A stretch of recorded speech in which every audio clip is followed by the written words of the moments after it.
So why don't we get underway? And thank you for joining us today for this side event on Adaptation Communications, which is about catalyzing the shift from adaptation planning to implementation. My name is Hamel. I'm the Senior Director of the Resilience Program at the International Institute for Sustainable Development. And I want to thank those of you who have made time during these negotiations to be with us here in person. I know it's always a challenge to pull people away from all the various multiple agenda items that are being discussed and the other events that are underway. And then, of course, we know that this is towards the end of the SBs, and so it can. This is also when people are starting to think about going home. And I also want to thank those of the people that are joining us online as well. We're looking forward to some questions and some engagement as well from participants online. So the way things are going to go today is, well, this session is, as we said, about adaptation communications and really about their role in helping to help countries move from adaptation planning to implementation. And we've got with us some distinguished panelists with us up front here from Haiti and Namibia and Liberia, who are amongst some of the first countries that have developed adaptation communications. And so we're really looking forward to hearing from their experiences, hearing why they went ahead and developed an adaptation communications or an ADCOM, and some the role it's played in raising the profile and accelerating the shift from planning to implementation, and any top tips that they might be willing to share with colleagues from other countries. But before we do that, we do want to hear from folks at the Adaptation Committee. We were hoping to have one of the co-chairs join us, but they got pulled into last-minute negotiations. So we've been joined, and great Maddie Goldberg from the UNFCCC Secretariat has graciously accepted to step in. And we're also importantly going to be hearing from somebody from the UK government, the COP26 presidency, as we all recall, and the push that they made towards adaptation communications in the lead up to COP last year, and then in the lead up to COP27, and so we'll be hearing from them as well. So maybe before we get to our speakers, what I'll do is I'll just spend a few minutes framing the conversation a bit, just do a very brief intro to what adaptation communications are, their links to the NAP process, of course, and then hand it over to our speakers to share with us their views and their observations and their experiences. And so maybe I'll just kick off with this framing presentation. So as I mentioned, I'm with IISD, which hosts the Secretariat for the National Adaptation Plan Global Network.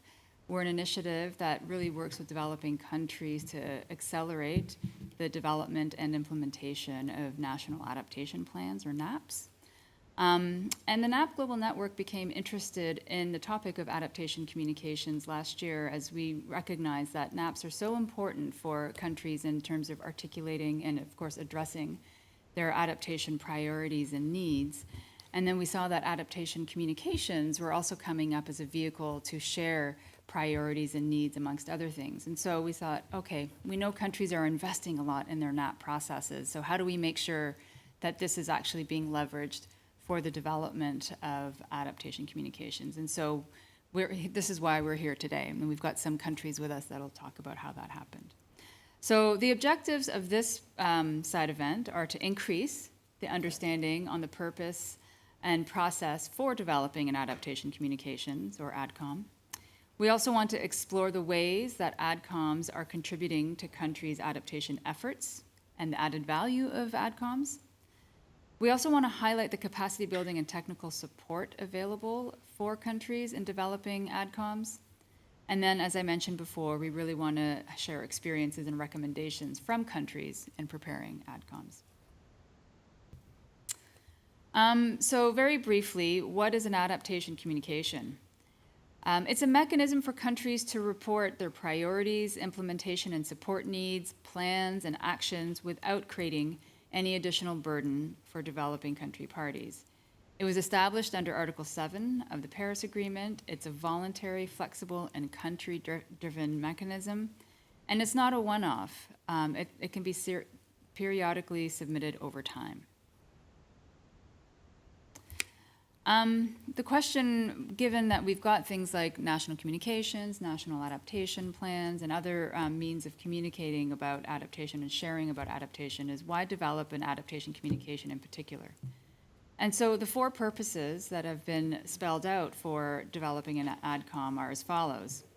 1, it's a really interesting and effective way to enhance the visibility and profile of adaptation and balance this visibility and profile with that of mitigation. ADCOMs provide an input into the global stocktake. We've been hearing a lot about the GST at the SBs this year with the first technical dialogue. And countries are turning to things like ADCOMs to help synthesize and distill a lot of what's happening in their countries on adaptation. They also strengthen adaptation action and support for developing countries, and then they enhance learning and understanding of adaptation needs and actions. To date, we have 42 adaptation communications that have been communicated to the UNFCCC. 27 of these are from developing countries, and of these 27, 8 are from least developed countries, and 2 are from small island developing states. As we will likely hear from Maddie from the UNFCCC Secretariat, there are different ways for submitting an adaptation communications, different vehicle documents. And one thing that is to note is that 18 of the countries used their NDC, or the adaptation portion of their NDC, as their adaptation communication. And I believe 1 country used their national communication as their ADCOM, and another country used their NAP to serve as their ADCOM. What information can be included in an adaptation communication? So this is a text-heavy slide, so I won't go into a lot of detail, but really paying attention to the first 4 bullets. Countries are asked to include information about national circumstances, institutional arrangements around adaptation, legal frameworks, so really setting the context for adaptation in a country. Also talk about the climate change impacts, risks, and vulnerabilities that are shaping how a country is going to be adapting. Talking about, including information about national adaptation priorities, strategies, policies, plans, goals, and actions, and then the implementation and support needs for adaptation. But countries are also invited to provide other information as appropriate, and this can be related to the implementation actually taking place of different actions and plans, actions that have mitigation co-benefits, how adaptation action contributes to other international frameworks and conventions, and then experiences and actions related to gender, traditional, and local knowledges. And so parties are invited to include information on that as well. The full list of elements that countries can include in their ADCOMs can be found in the decision 9 CMA.1 from 2018. Just a quick graphic to show of the 27 ADCOMs that have been submitted by developing countries, what the emphasis has been in the ADCOMs. And it's on those first 4 elements that I mentioned about the national circumstances, impacts, risks, the priorities and plans, and then the implementation and support needs. But there has been information included on the other elements I mentioned as well. In particular, the different adaptation actions and plans that are already in place or underway. That's also been included in a lot of ADCOMs. So the question that you might be asking yourself, and related to why the NAP Global Network is hosting an event on ADCOMs, is what's the link between adaptation communications and NAPs? We know that NAPs are really about embedding adaptation in the heart of decision making, and it's about identifying and addressing medium and long-term priorities for adapting to climate change. And this involves the process of assessing vulnerability and risk, identifying and prioritizing adaptation options, implementing them, and then measuring progress in their implementation and in their results. What we're finding is that many countries are leveraging their NAP processes wherever they are in that process, whether they've just launched it, whether they've already developed a NAP document, whether they're in the process of reviewing things and thinking about developing their second NAP. Many countries are leveraging their NAP process strategically to develop their ADCOMs, regardless, again, of where they are in that process, the NAP process. And there's huge potential around this because we know that 129 out of 154 developing countries have NAP processes underway. 36 NAP documents have been communicated to the UNFCCC, and there'll be more that come online. And so this really speaks to this principle of minimizing burdens on developing countries as they develop an ADCOM, this vehicle that's supposed to be raising the profile of adaptation. And so just quickly, before I move on to our other speakers, some observations that we've seen in this first round of adaptation communications. We know that ADCOMs can boost a NAP process. So for countries that are in the early stages of their NAP process, who might not have a national adaptation plan in place, developing an adaptation communications can play an important information sharing role. We've seen in a few countries that, developing an adaptation communications gives a really good reason to gather information about what's happening on adaptation in a country, document the adaptation priorities that are being articulated by different parts of government, for example, capture lessons and good practices from ongoing adaptation projects, and put this all into one place, and this serves as a really important resource for a NAP process.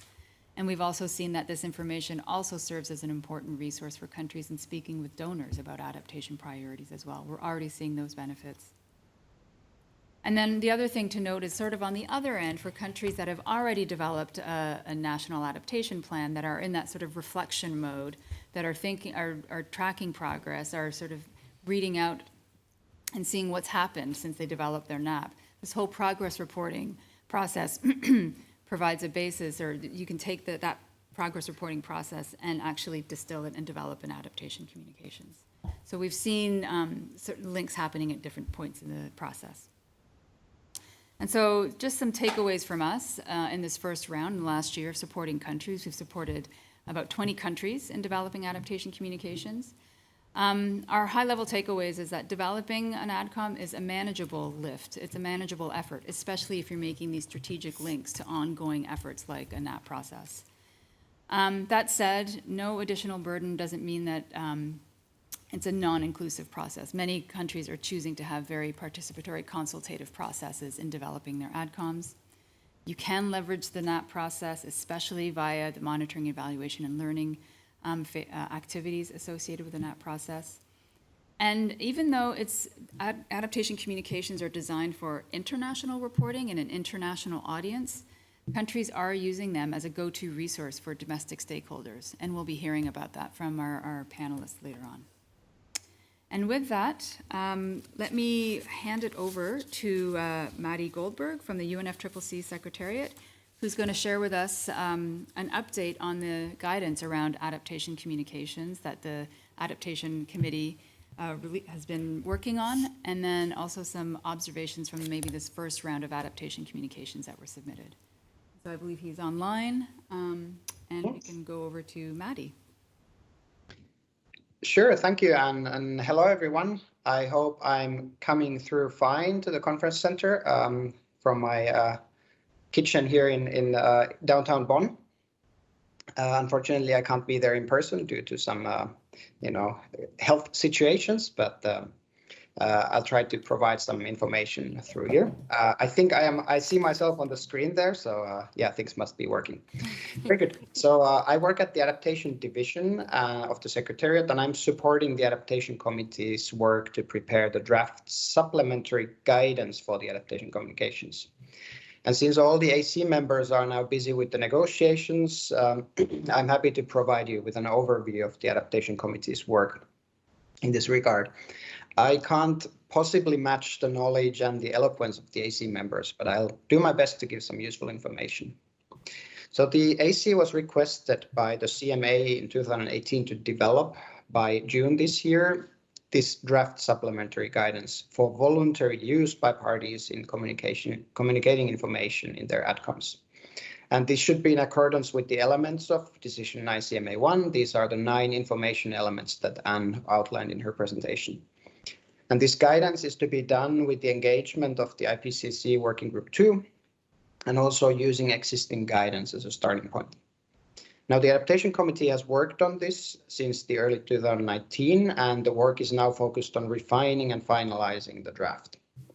And the draft guidance consists of 2 parts. So part 1 aims to provide an overview of existing guidance that's relevant for the adaptation communications.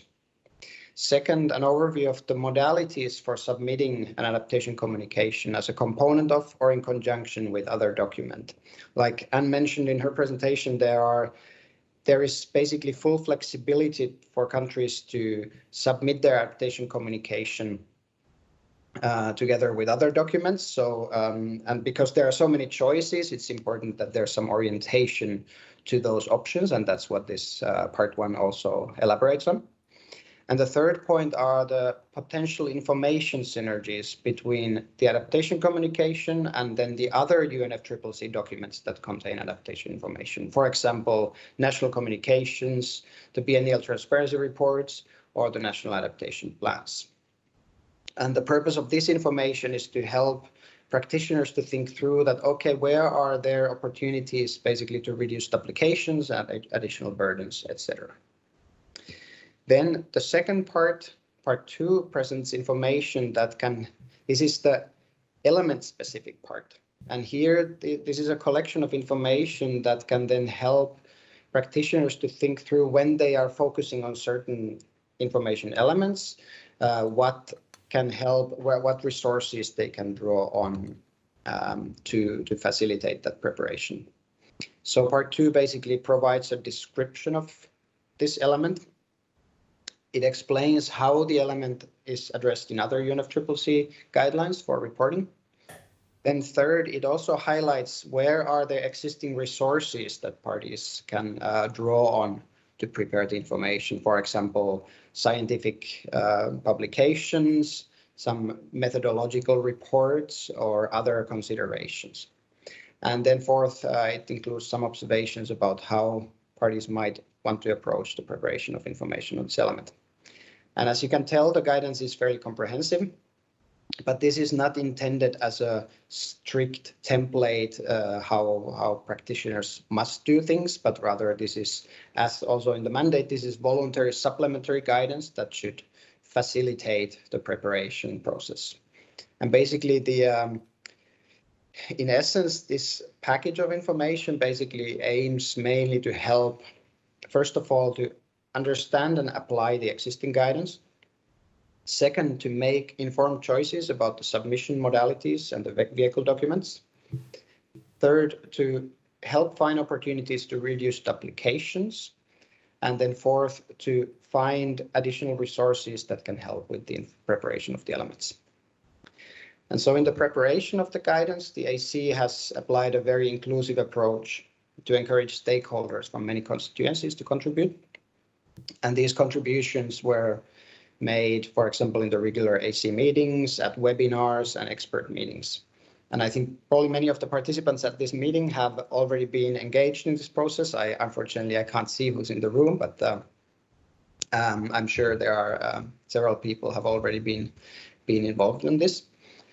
And during this engagement, the AC has received inputs, for example, from IPCC Working Group 2, then from several parties who have been engaging in the preparation of their adaptation communications, from organizations such as the NAP Global Network, who have been supporting parties with the preparations, and fourth, representatives of various stakeholders, including indigenous peoples, youth, and research NGOs. And when the AC has been preparing this guidance, they noted various aspects of the preparation of adaptation communication that have been very prevalent in the discussions. For example, the important domestic role that Anne also mentioned of the adaptation communication has been emphasized, because the outcomes are seen as something that can help elevate the profile of adaptation among national stakeholders. Also, they can provide a concise overview of what is happening domestically in adaptation and leverage action from other actors as well. Another aspect that's been emphasized is how existing challenges have impacted the preparation of the outcomes. For example, challenges with monitoring and evaluation can result in difficulties with finding and compiling information on the status of actions. There's also been a lot of sharing of good practices. For example, the possibilities of taking advantage of existing stakeholder networks to to receive information. And then a fourth dimension is that the approach is taken by parties to engage multiple stakeholders in this process has been highlighted as very helpful, because that ensures that different views are reflected, while there's also basically silo thinking is avoided. And then the AC has already noted that although the work on the guidance is still in draft forms, many parties have already been consulting it and referencing it and using it as an orientation for the adaptation communication. So that's very helpful. And the AC has really appreciated these interactions because on the one hand, the inputs really help improve the guidance, but also because this modality of the interactive engagement has really strengthened the transparency of this work, and then already made the drafts something that can trigger thinking during the preparations of the outcomes. So the AC is going to make this draft guidance available online after they have received some additional inputs from several IPCC Working Group 2 authors later this month. And for those who are interested in the current draft, there's a close to final version available on the AC's web pages at the moment.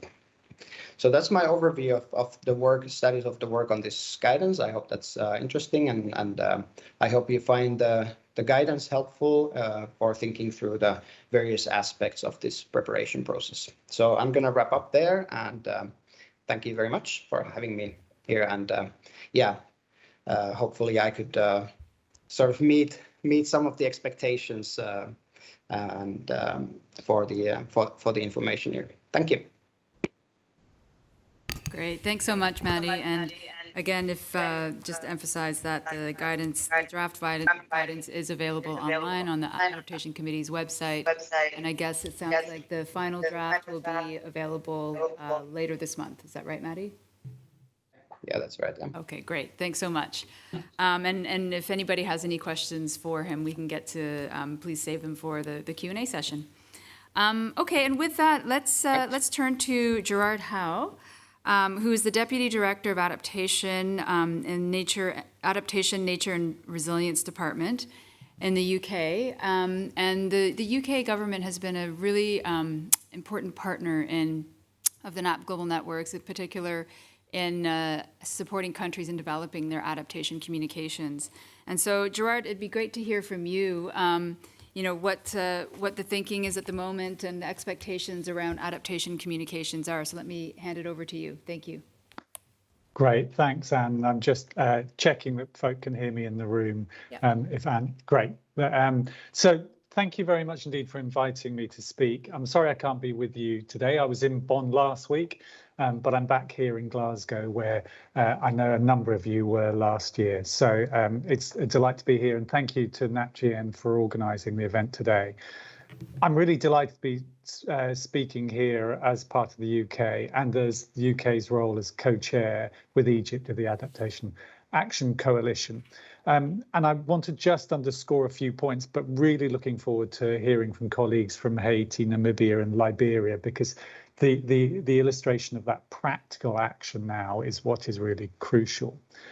I mean, I think we all know that COP26 was a real milestone for adaptation.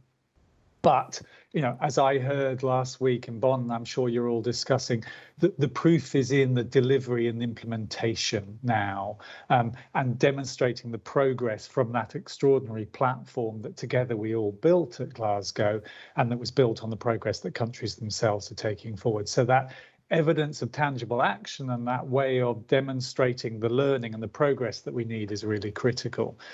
I'm really pleased that so many countries are now moving forward with their ADCOMs and their NAPs, and that's growing. But we all know, and I think, Anne, you referenced this, that we need to continue to grow both the quantity of countries, the 129 working on NAPs and ADCOMs, and also the quality as we move forward and as countries adapt to some of those challenges.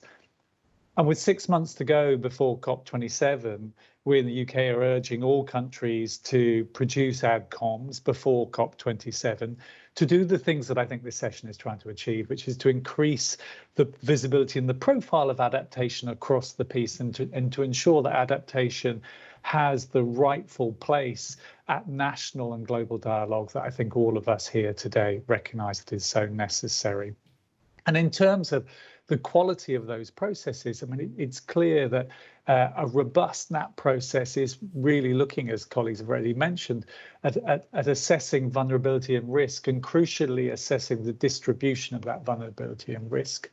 Thinking about prioritising actions crucially against evidence and learning and best practice, identifying and meeting capacity gaps, and meaningfully consulting and engaging with civil society. And ADCOMs are crucial because they can tell that story, as colleagues have already said, domestically and engage people, and including, you know, the story on how adaptation actions are being mainstreamed, how those impacts are being assessed and integrated, including in financial and fiscal frameworks, which was really critical, and how communities are engaged. And as Anne, you've flagged, there is therefore a strong link into the global stocktake that's been such a subject of discussion at Bonn these past 2 weeks, but also feeding into that stock of knowledge and learning. And the UK is really committed to playing its part in supporting that stock of knowledge and learning and supporting the process of ADCOMs going forward. We're really delighted to be, and thank you, Anne, for the reference, to be supporting NAPGN. We remain resolutely committed to continuing that support going forward so that we can accelerate the action implementation that's so important to improve the quality and quantity of learning, and ultimately to improve the scope and the reach and the impact of what we're all embarked upon. So really looking forward to hearing from colleagues at country level. Thank you for everything that is going forward. Thank you to NAPGN, and thank you most particularly to colleagues at country level that are developing these ADCOMs, and just to reinforce UK support to this and that importance of moving from planning to real implementation, demonstrable progress and engagement at national level. Thanks, back to you. Great. Thanks so much, Gerard. Really appreciate those comments. Okay, so at this point, we're going to turn to the country experiences and hear from the 3 countries that are part of this first cohort of countries that have really led the way in developing an adaptation communication. And, you know, I really, in addition to hearing these experiences, I think we should really be sort of taking these as important lessons for ways for sort of scaling up more activity around adaptation communications. I think hearing from these early experiences is critical for that. And so with that, I'm going to start with Rockendy RENE from the Ministry of Environment in Haiti. Let me see here. I think I've got a quick stat around your, and so we're going to hear from you, but just to note that, you know, Haiti is about to submit, I believe, the adaptation committee. Anyway, we're going to hear from you on what the situation is, why you developed an ADCOM, what you learned from it, what kind of role it played, and, you know, top tips for other colleagues in other countries on developing an adaptation communication. So over to you. Thank you, Anne. Thank you, Anne. I'm glad to speak about the ADCOM from Haiti. And my name is Rockendy from Haiti. I'm a technician in the direction, in the climate change direction in the Ministry of Environment. And in fact, there is not only the NAP, but let's say in general that in the framework, in the direct and direct implementation of the different policy documents to fight against climate change elaborated in the country as NCCP, NDC, NAP, the initiatives or actions of adaptation that have been conceived and carried off by a varied range of actors, of sectors, public sectors and private sectors are still known in many respects.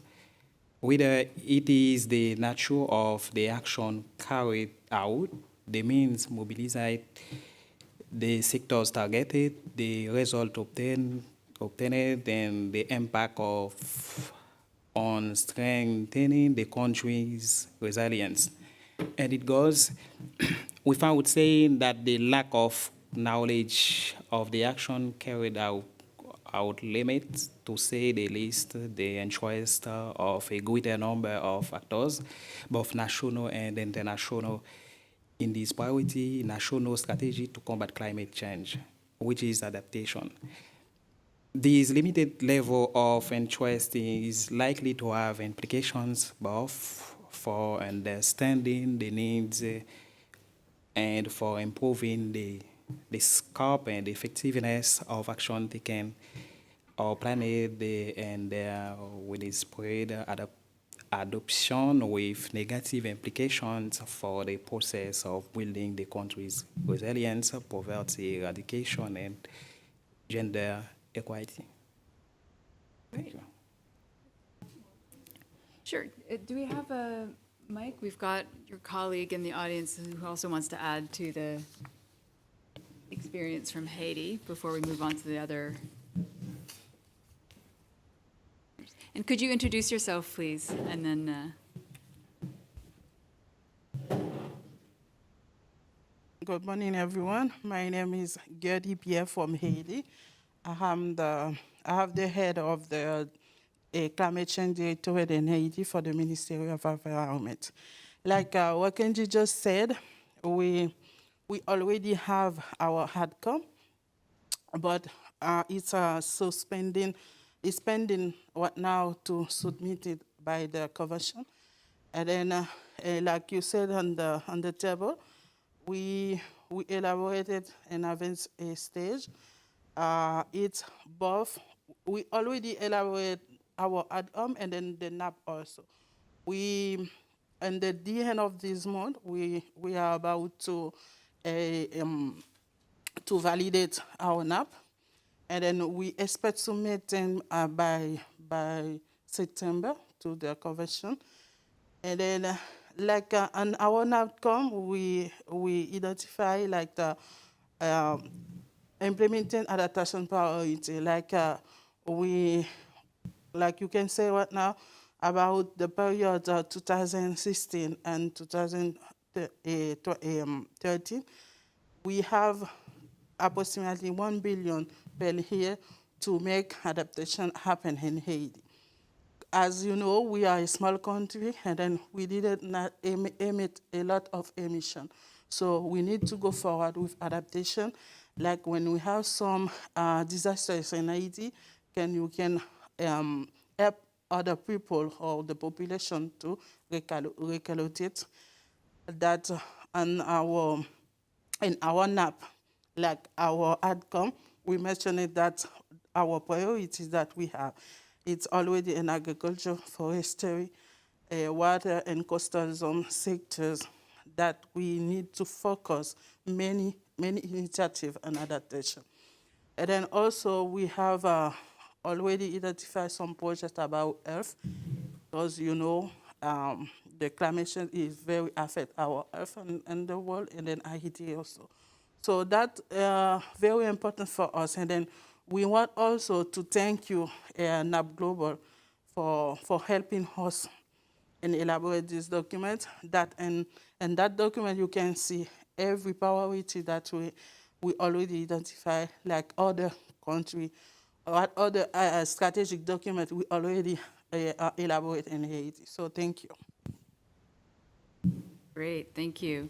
And I think one thing that's clear too when we see the summary from the different countries is, it's adaptation communications are a really important sort of summary or distillation of all this rich experience and knowledge around adaptation. So, for example, at the NAP Global Network, we've observed that the average size of a NAP document is around 125 pages.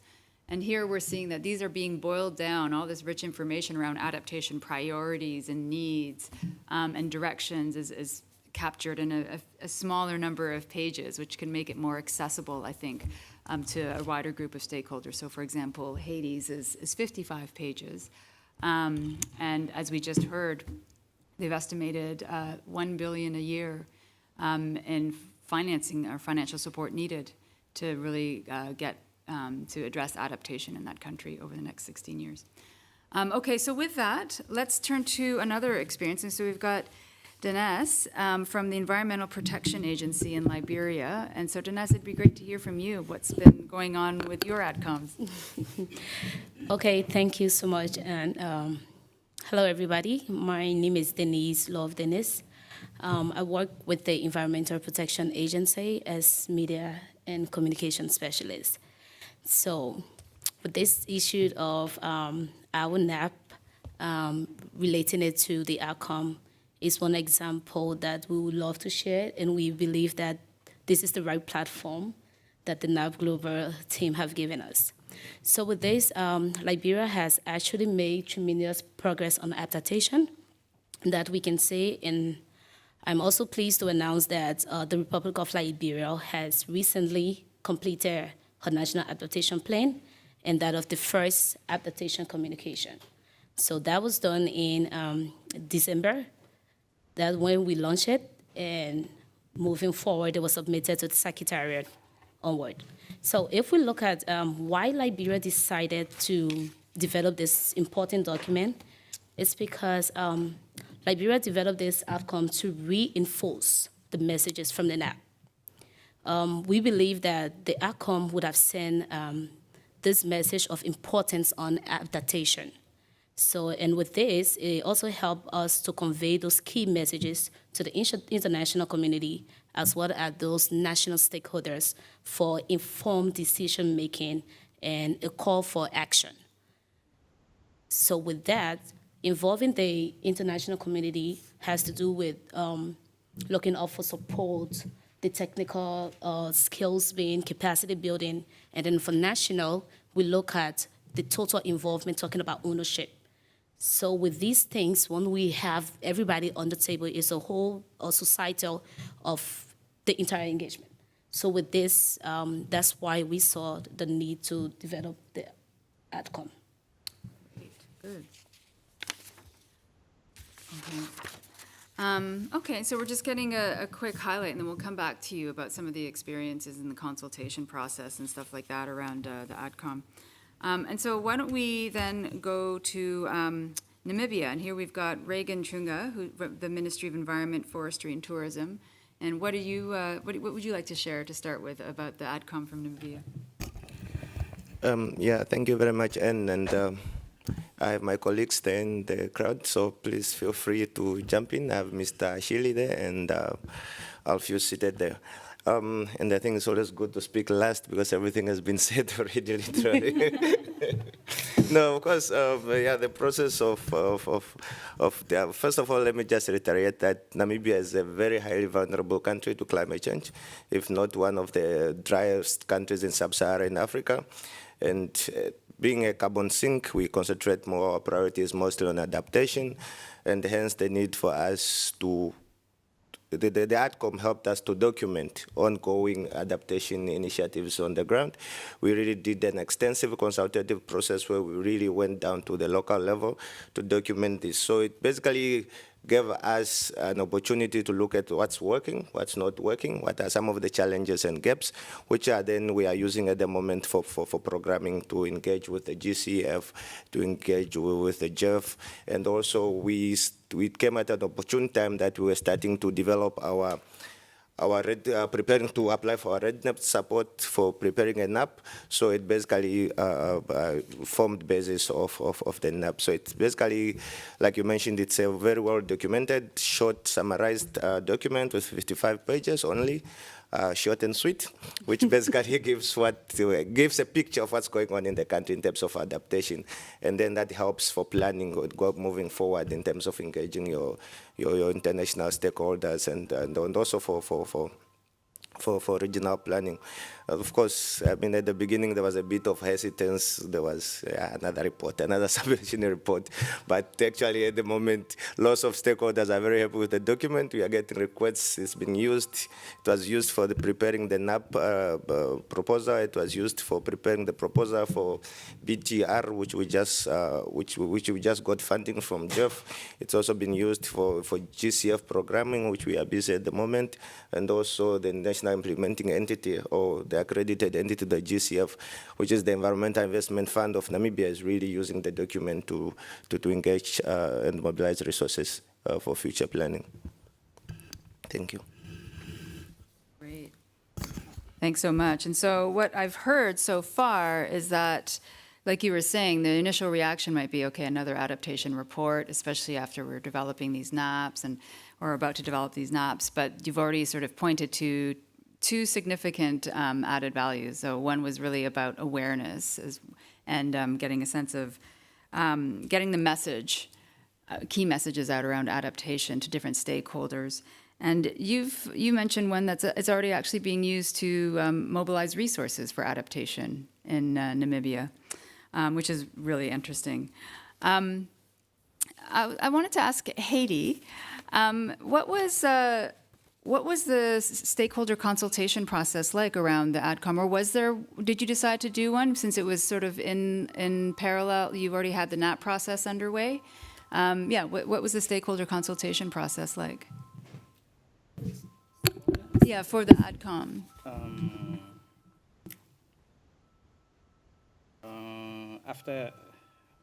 At the moment, please. Sure, yeah.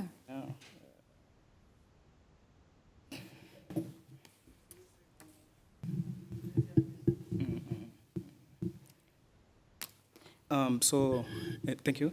So the stakeholder consultation process allowed us to require information from them on the adaptation initiative and actions carried out on their way in the country. It has helped them understand and provide national perspectives that can feed into the global assessment planned every 5 years, starting in 20 and 23 in the Paris Agreement as well. And these stakeholders, apart from the Ministry of Environment, were mainly represented by the United System agencies, some non-governmental organizations, and traditional bilateral cooperation organizations. Thank you. Okay, great. And yeah, hear what happened in Liberia around this. Okay, so for Liberia, our stakeholder consultation, like I mentioned earlier, involved a whole level of societal approach, ranging from policymakers, the indigenous people, the disabled community, as well as youth, students, academia. So we had stakeholder engagement where each of these people understand what the effect of climate change is to the country, how they can individually contribute, because the issue of ownership is key. We had a situation in our country where there are key documents that are being developed, but at the end of the day, we had it on the table. So the implementation becomes an issue due to funding and due to ownership. It's not probably, but the actuality is the fact that people feel that they did not participate in the formulation of this document. So for Liberia, our stakeholder consultation accelerated a call for adaptation action. So with that, the stakeholder consultation also showcased the need for continuous education and awareness. And why? Because we believe that it will serve as a reminder, it will serve as a guardian, and it will also serve as a direction for appropriate participation in this ownership that we're all seeking. So during the stakeholder consultation, what it did, it encouraged and also enhanced the development in order to prepare the implementation and coordinates the climate change initiative across all sectors. So when we talk about all sectors, both national and sub-national level, leaving no one behind. So that's our normal implementation code that we go on to say in order to achieve our overall objective is leave no one behind. So everyone was brought on board, even the media, which plays a profitable role in relating information. So with that, we can safely say that the involvement of everyone to that document, which is not even 30 pages, summarizing it, was key. Great, excellent. And in Namibia? Okay, so yeah. one thing, another issue of this involvement, it also led us to political buy-in that we can partly say.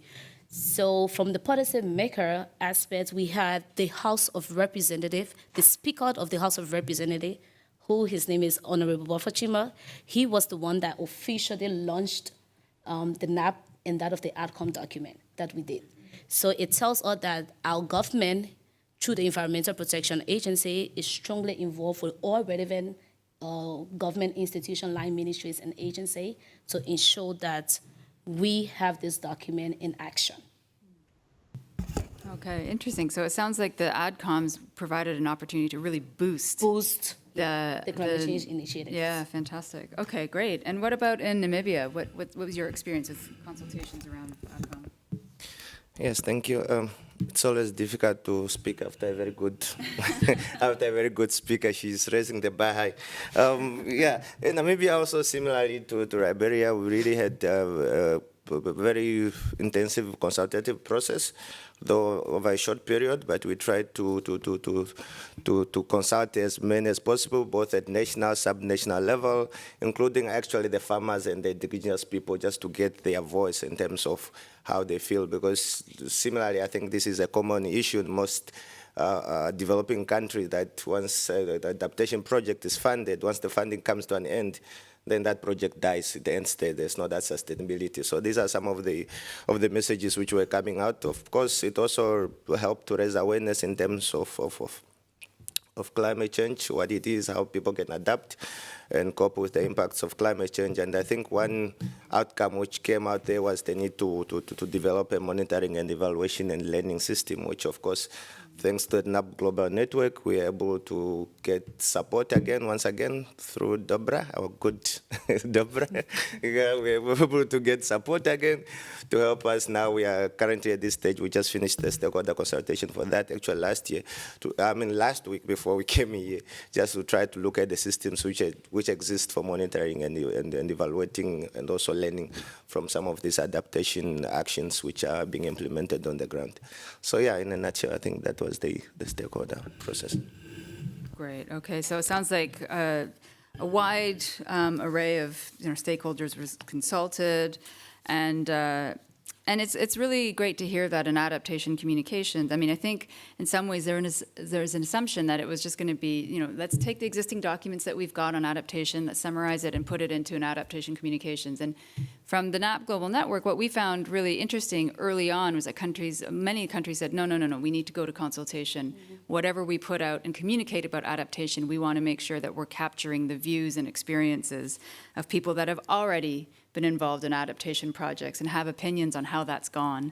And then they might have opinions on some of the emerging needs that are coming out of this that may not be captured in a document that was prepared 2 years ago even.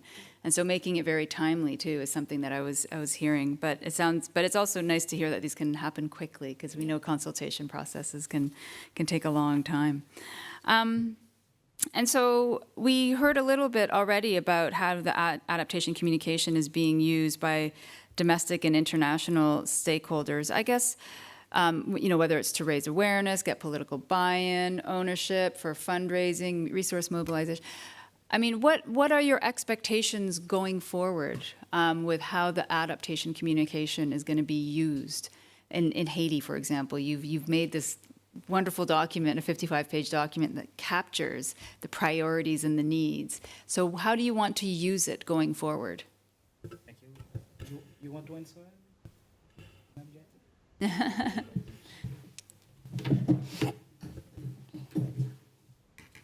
Thank you again.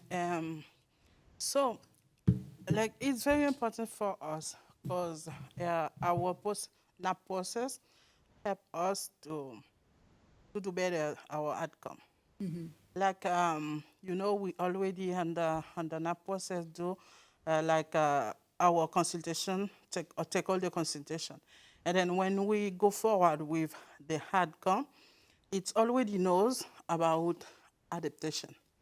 And then it was not it was easily to us to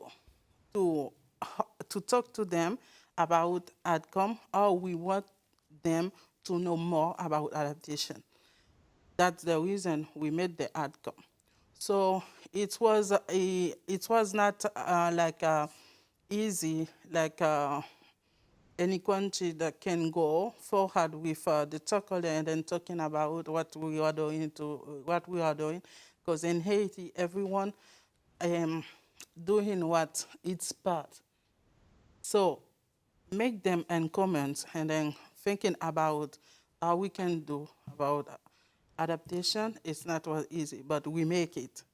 Why we make it? It's like you can see in our outcome, we have some priority.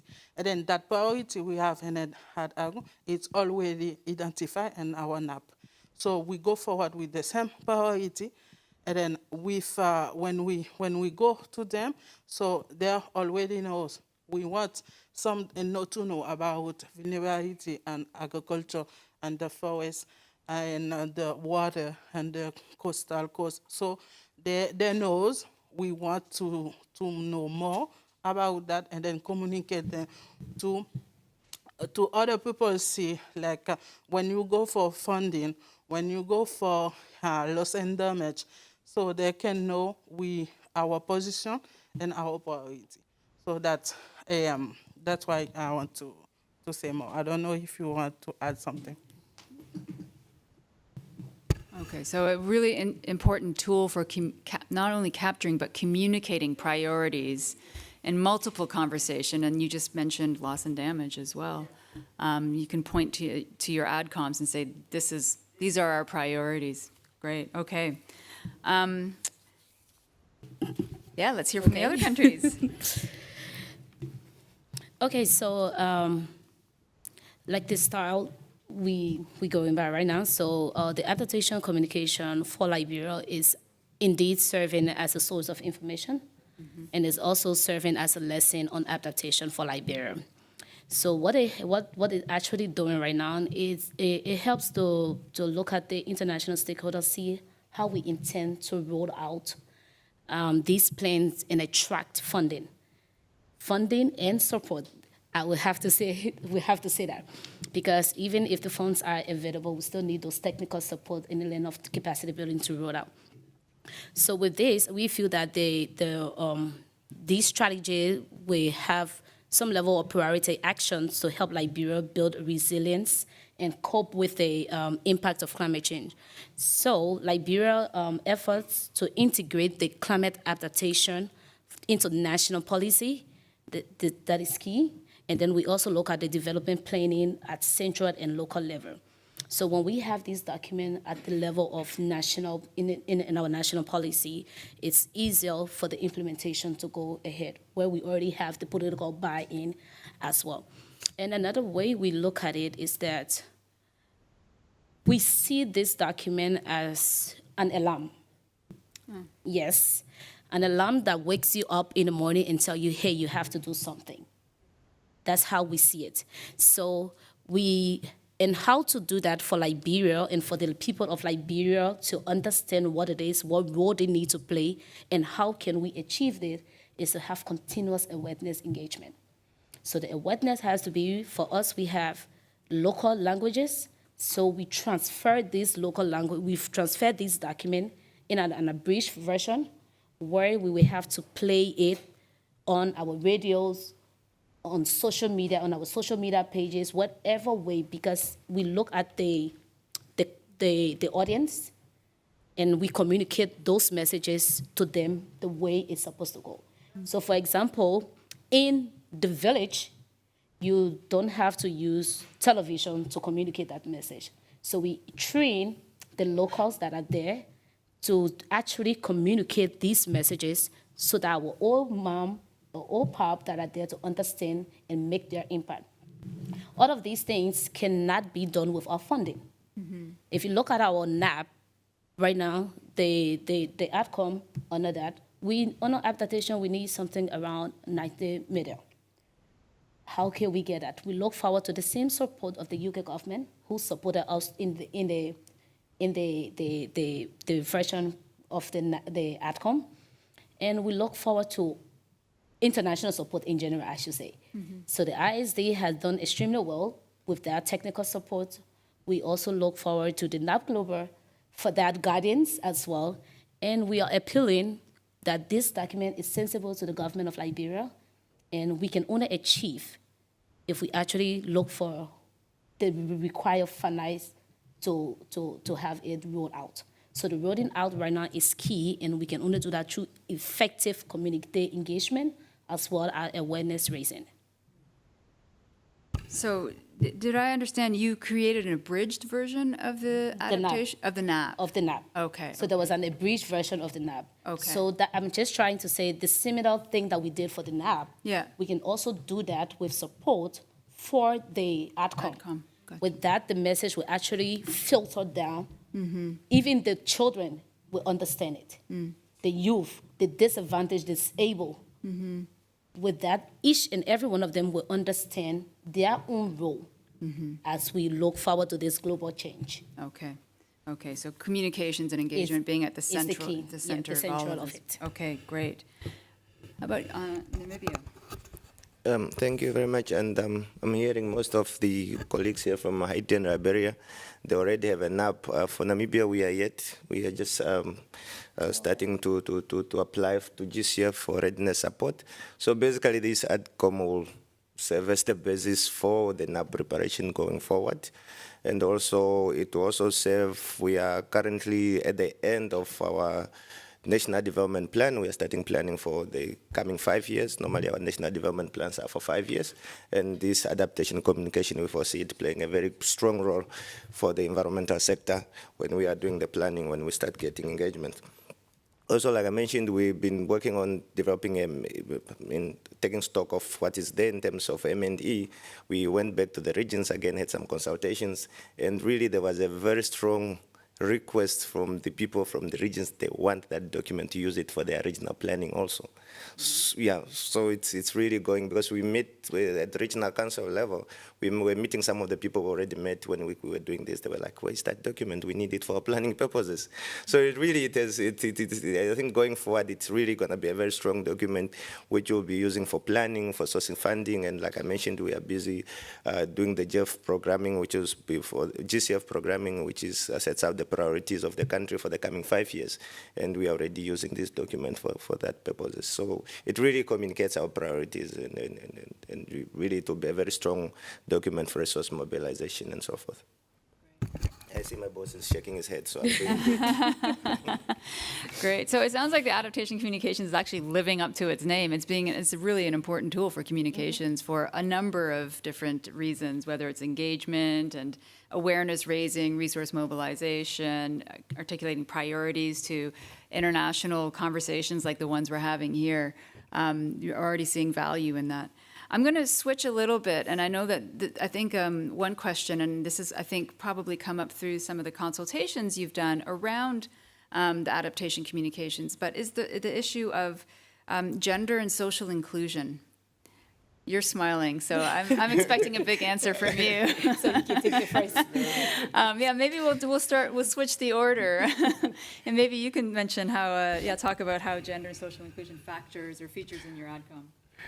Yeah, I think it's what was one question we were discussing with my colleagues before we came here. We were like, let's hope anyone won't ask us this question because it's always a very tricky question for me to answer. That's why I was smiling. Not that I have a good answer for it. But yeah, I mean, I think in the consultations, we really took into consideration the gender aspects. And I think when we had the debriefing meeting with Dobra yesterday, I was just telling her that I was actually very amazed, or I learned that when we were out in the field meeting lead farmers, 90% of the lead farmers were actually women, which was something I didn't know. I only got to know that when we were doing this adaptation communication, that there's really a very strong role which women play in terms of agriculture, which is, I mean, the basic of adaptation. So I'm not very vested with my gender issues, so I'll leave to my very capable expert here from Liberia. I think she can share more on that aspect. Thank you. Okay, so I'll take it. All right, so for Liberia, well, the issue of gender, we do not see it like a woman thing. No. What we see like, I will go back to my initial statement, like leaving no one behind. Let's do it together. The issue of climate change in my country, and I know it might be the same, that women are mostly affected. The women and children are mostly affected. That is true.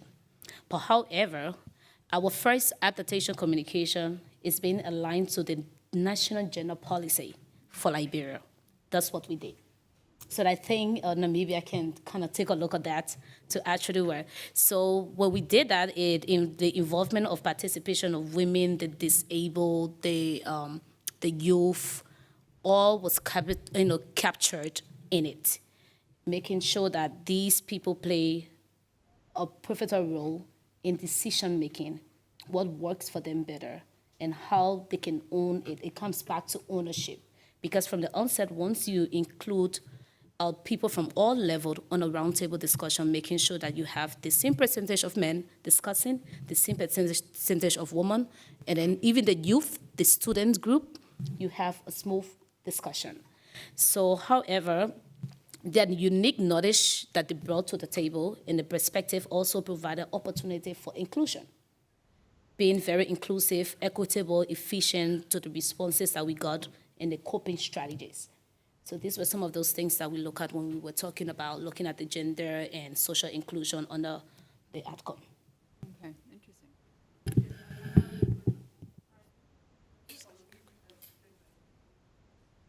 Yeah.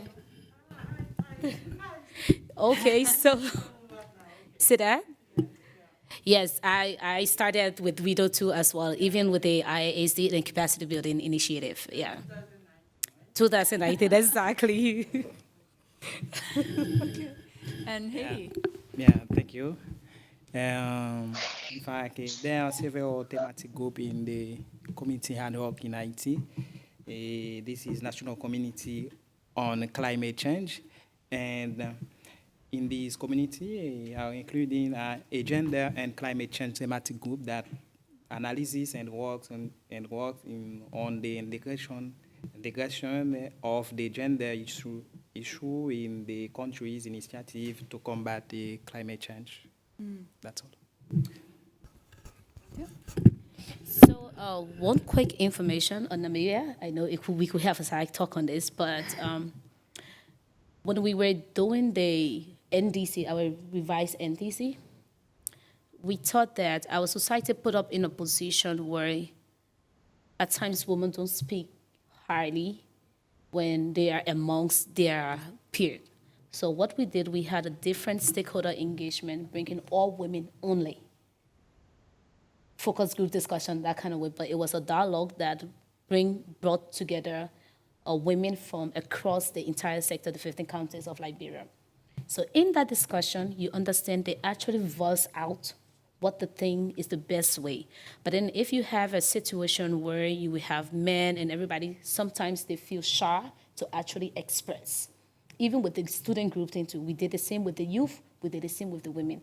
When we look at all of that, we had at the time we were doing the validation, everybody came on board, and you could see that we had like active participation and total involvement with everybody. You could see the men nodding their heads, women were discussing, and everything went well. So probably it could be some example that you could look at and see how fast you give to that. Thank you. There you go. Here we go. Some peer learning happening up here at the panel. Okay, great.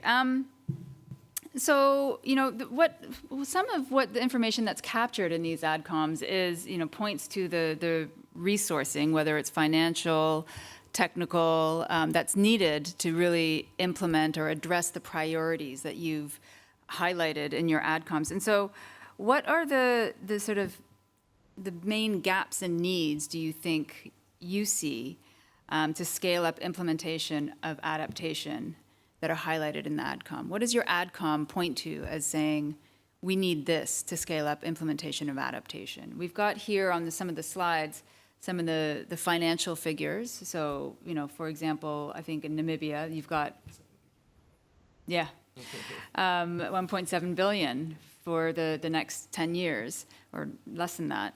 And so in addition to that, are there other sort of gaps and needs that you would point to that really come across strongly in the adaptation communications? And I'm going to start with you again in Namibia. Yes, thank you. And I think the biggest gap is that 1.7 billion. Yeah. Yeah, no, I think it's the finances, of course, and then the technical capacity and the know-how.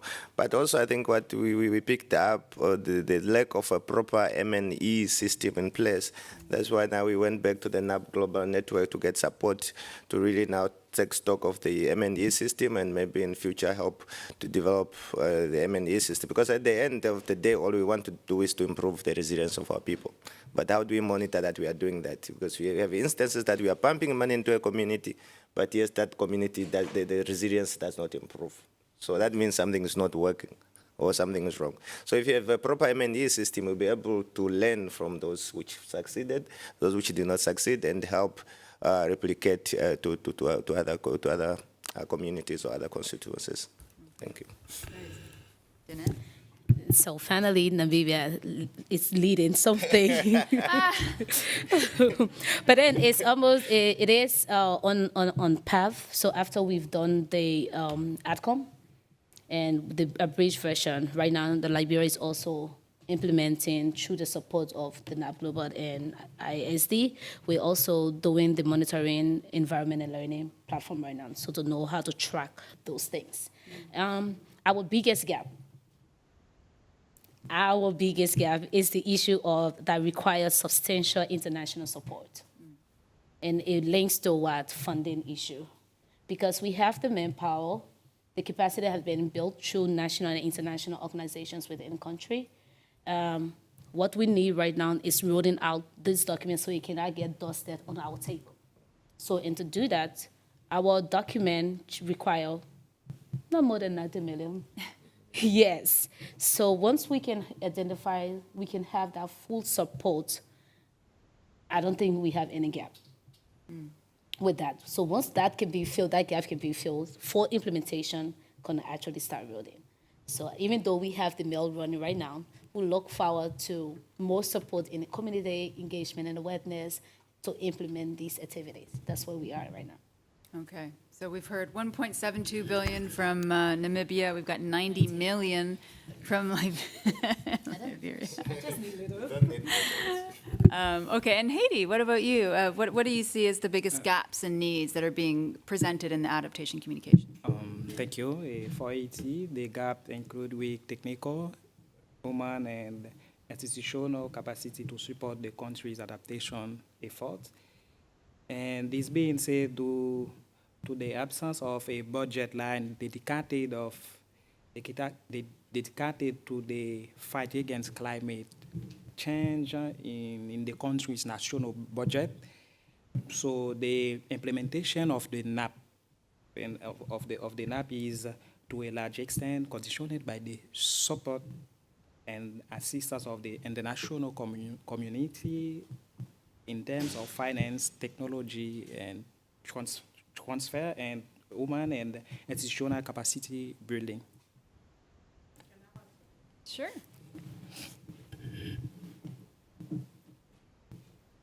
One thing that we have in Haiti, it's like the arrangement institutional. The arrangement institutional is like we have a national community in Kamechin that not yet operational. So the Ministry of Environment, through the Directorate of Climate Change, it was coordinated everything about climate change in Haiti. But it's not like easy to, like I just said before, to have the stakeholders and around a table talking about climate change in Haiti. It's like I'm the leader, you are the leader, he is the leader. It's not that easy. So one thing of that is the institutional arrangement, and then also like finances. Financing that we in Haiti, we don't have a national budget for climate change. So we have everything, like sometimes we need to go to the international funding, and then sometimes we don't have the finance that we really need to find or to make some activity that we want to do in Haiti. It's not like easy because we have some restriction in the funding. Like for example, we have GCF. GCF, we can't do everything about infrastructure on the budget of the GCF. It's only climate change. So in Haiti, some infrastructure is laid to the problem that we have in climate change. So that it's not that easy for us to have some financing or some money to do something, and then we can go forward with infrastructure. So if you not taking account infrastructure or problem that we have in the population about climate change, it's not that easy to see the result and in some project that we have. So I think it's very important for us. And then I think it's the same thing for the LDC countries that we have, that we have the fund. We need the fund, but we can do everything like for the country, the needs, the really needs of the country, we can do nothing with that. So we have to think in that and then help us really and fighting the climate change. Thank you. Great, thank you.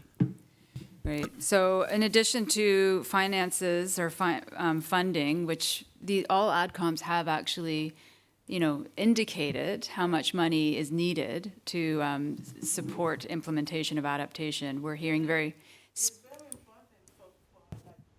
Wait, hang on. Because the money you just identify in the hard copy is the same money that we identify in the NAP. Mm-hmm. So it's worked together. Right.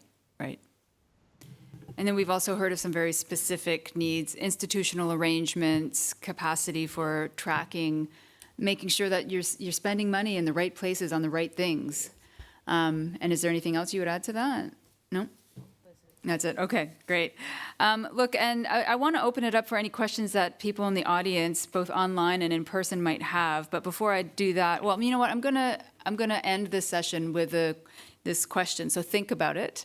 And it's, what's the number one piece of advice that you would give to other countries that are considering right now developing an adaptation communication? Because as we know, they're voluntary, right?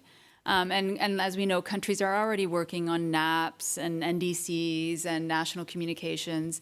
And so if there are countries thinking, well, is it worth it to develop an adaptation communication? Should we make that extra effort, even if we're sort of aligning it with these other instruments?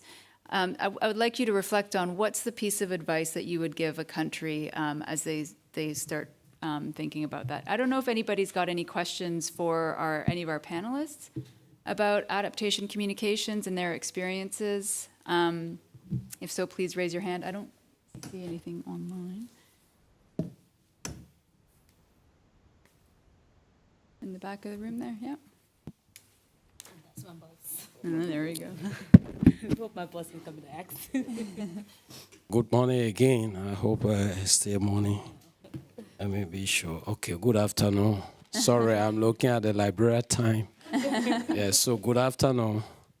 Let me say thank you to the organizers of this very useful meeting, as well as the panelists, and specifically to my able,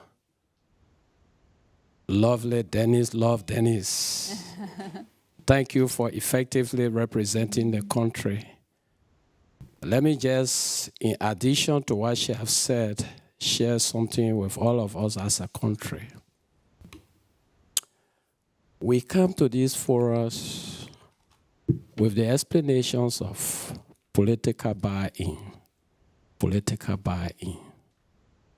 The question that we as a country analyzed before engaging the outcome was, what is it that we have that we want politicians to buy? Because when we come here as technicians, we go back, most of us don't have the ability to even sit with our ministers. So do we really have commodities or information that we want the politicians or the policy decision makers to buy? Yes, indeed, we do. But why are they not buying into that which we have done? Then the outcome come to say, Liberia, I'll show you how to do it. Mm-hmm. Stakeholder engagement, we have to be very keen.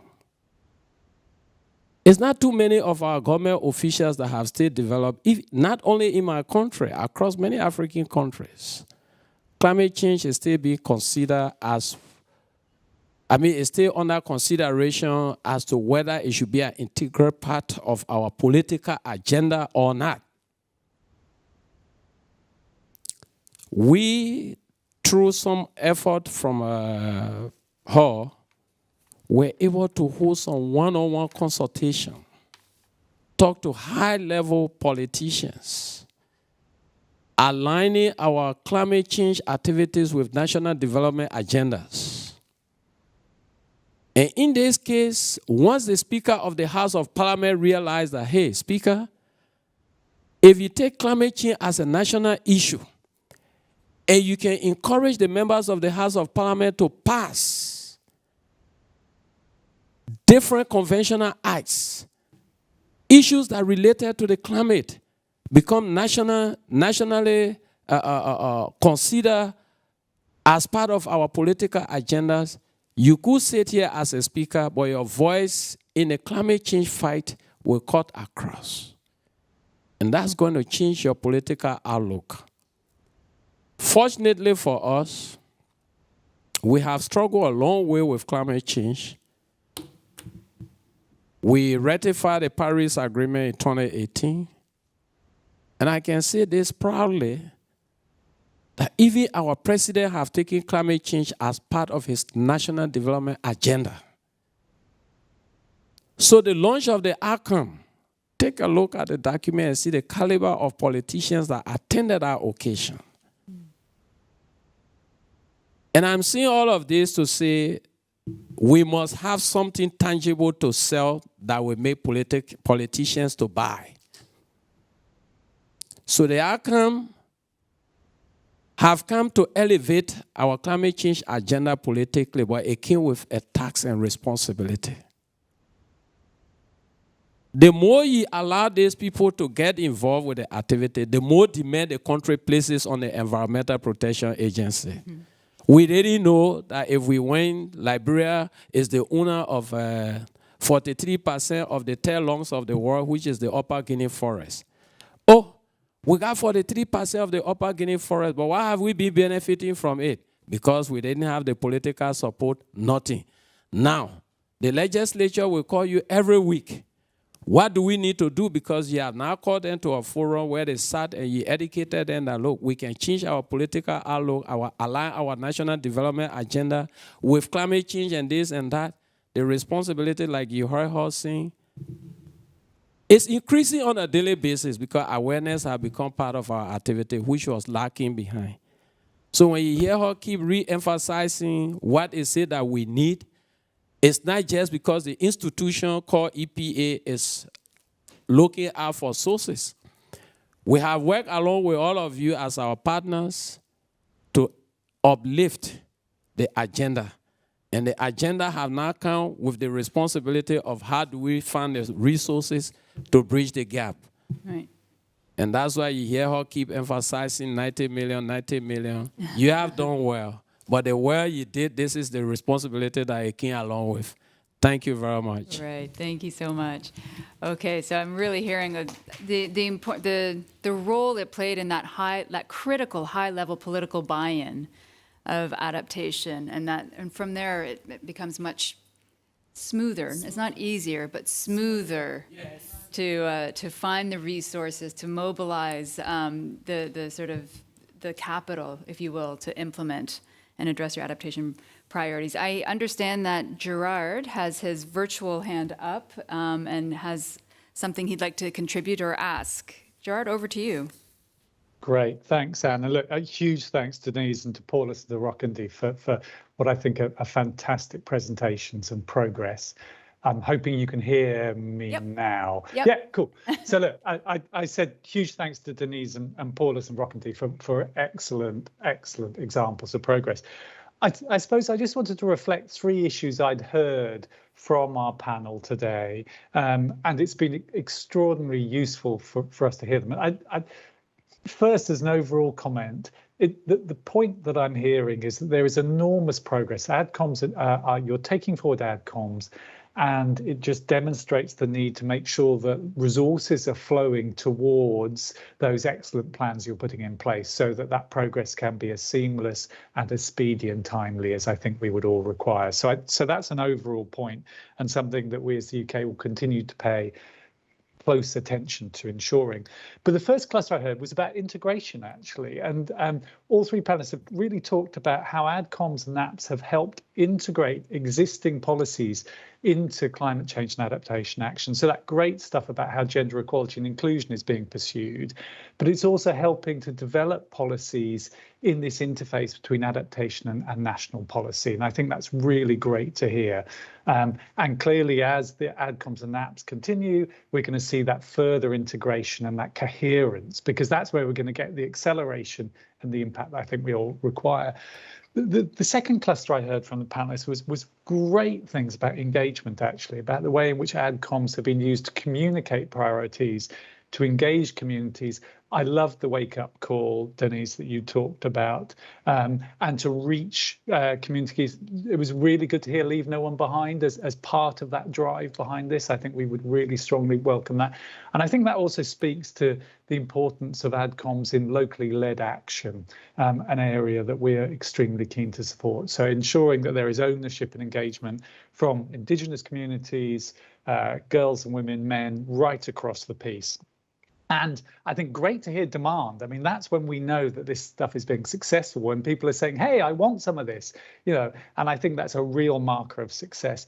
And then lastly, I think, a really important set of issues about implementation, and again, how we can ensure the provision of technical assistance where there is the demand for that, ongoing fiscal support and resources, really strong links into financing frameworks, really important in that integration. We're seeing that coming together of finance and visibility and choices.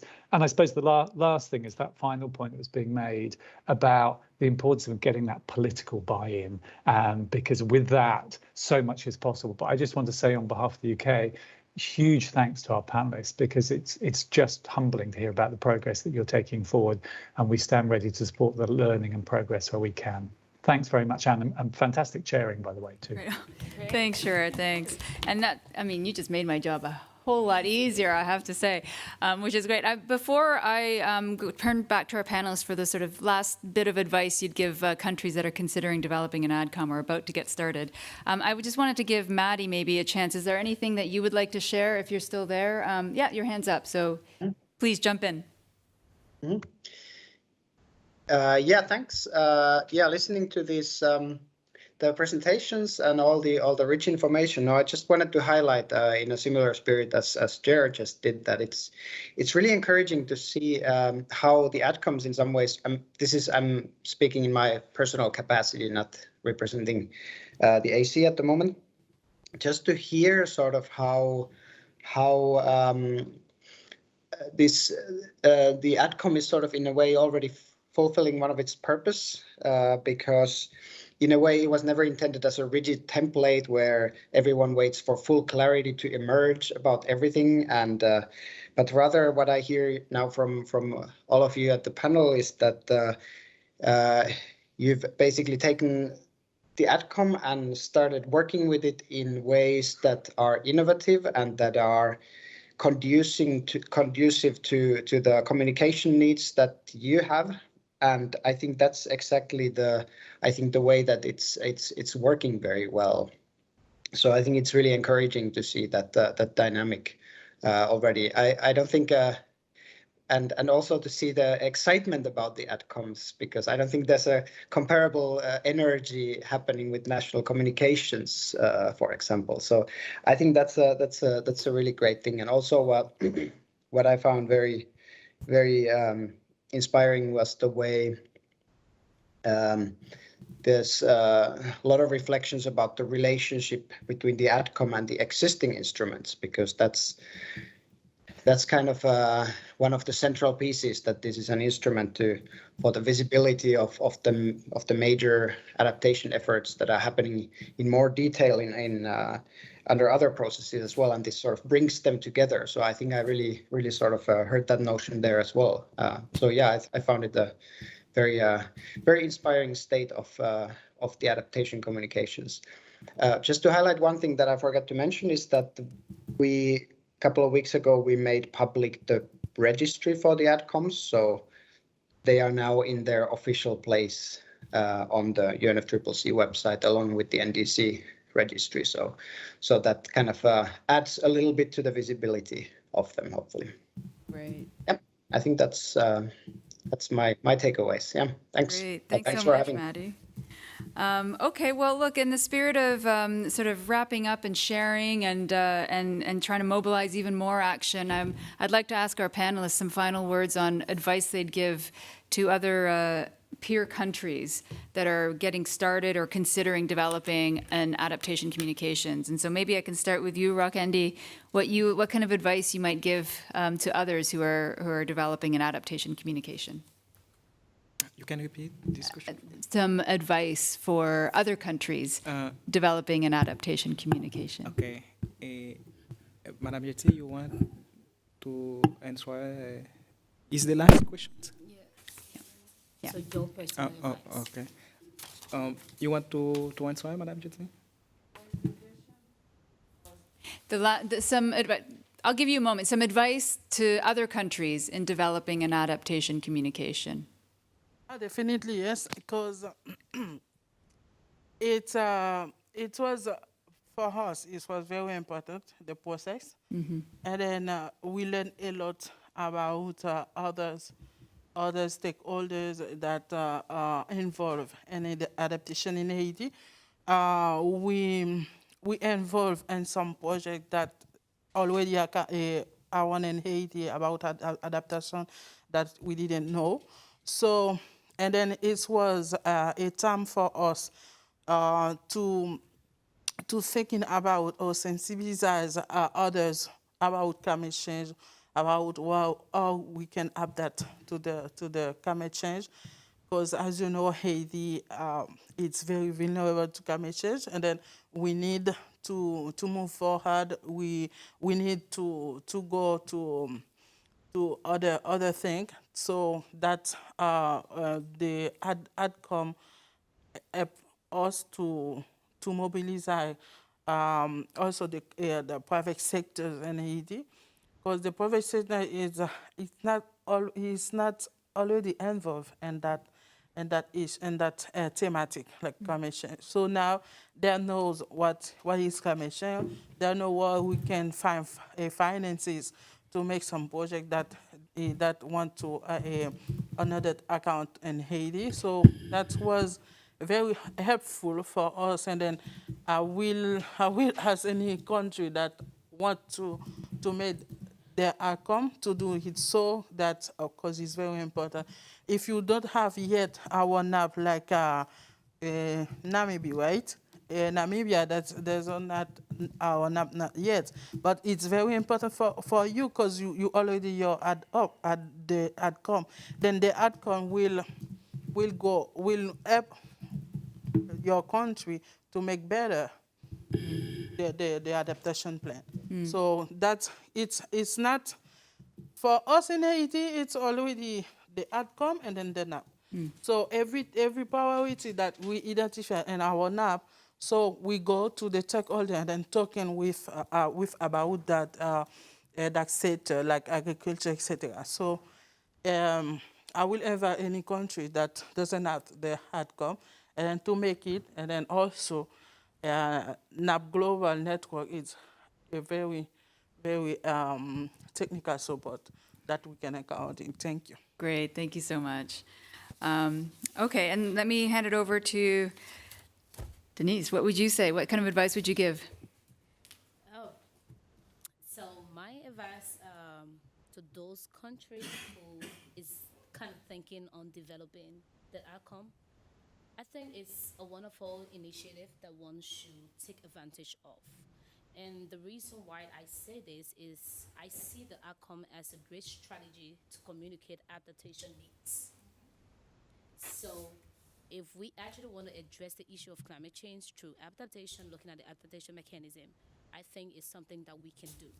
Now, if we consider that and now want to do it, this is my kind of advice that I would say we have to do that. First, you have to identify the sector, the priority sector. So for Liberia, our priority sector are 6 that we look at. We look at the issue of coastal, fisheries, energy as well, health. So we look at these sectors, know these sectors, and see how best you can align the adaptation measure to it. And when that is done, in developing your outcome, what you need to take into consideration is that leaving no one behind. That is very key, because you will have easy access to implementation. When the work time comes for implementation, it's going to be very easy.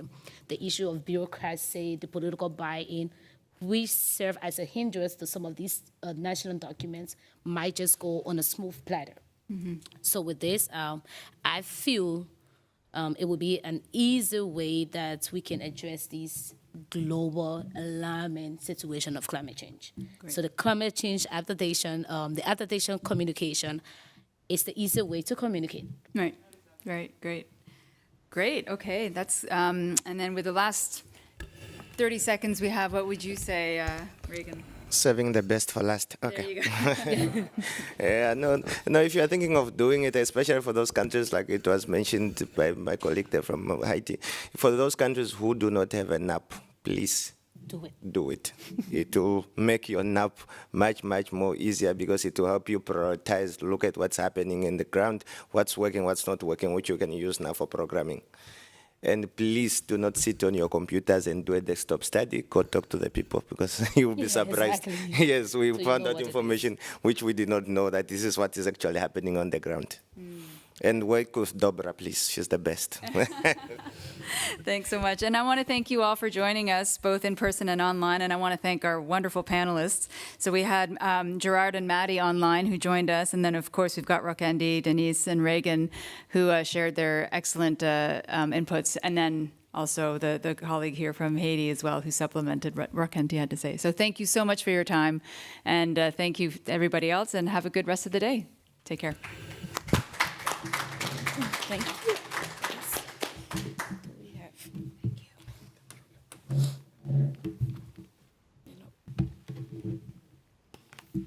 Okay. I didn't even bring. So yeah.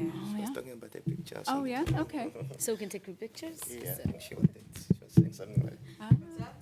You were talking about the picture, or you are good?